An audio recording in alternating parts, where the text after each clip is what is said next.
हम नाच। अच्छा सटा लिखो हमारे आज पारो करे आइल बानी हम नाच। सटा लिखो हमारे आज तो नाच होई आज बिन के बाराती में। सुना तो नो नाई दादा हम न जाई बराती में। काहे हो गोली चलेला बिन के बाराती में। अरे नाई दादा हम न जाई बराती में।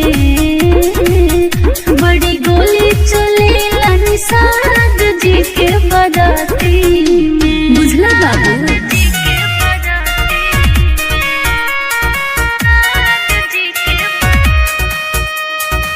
आशी रिकॉर्ड आरा।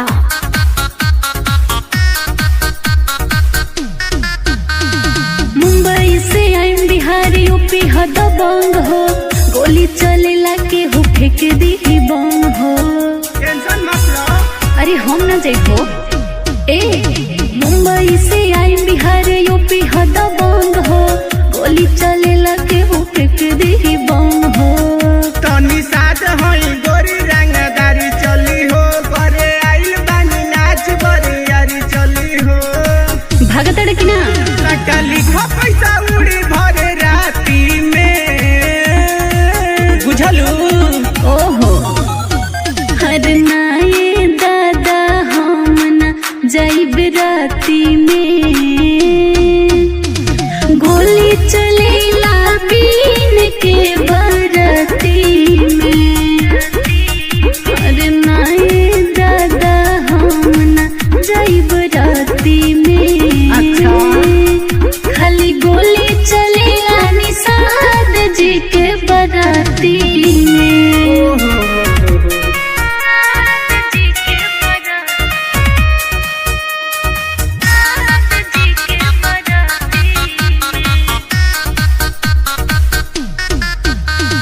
नीता मुकेश सहानी वाला ताऊ जी।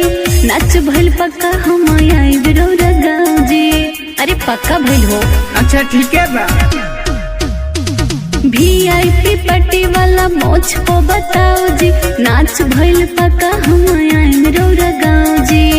जवन चाहतानी हम उहे काम होई हो। वही कटर निषाद सरे आम होई हो।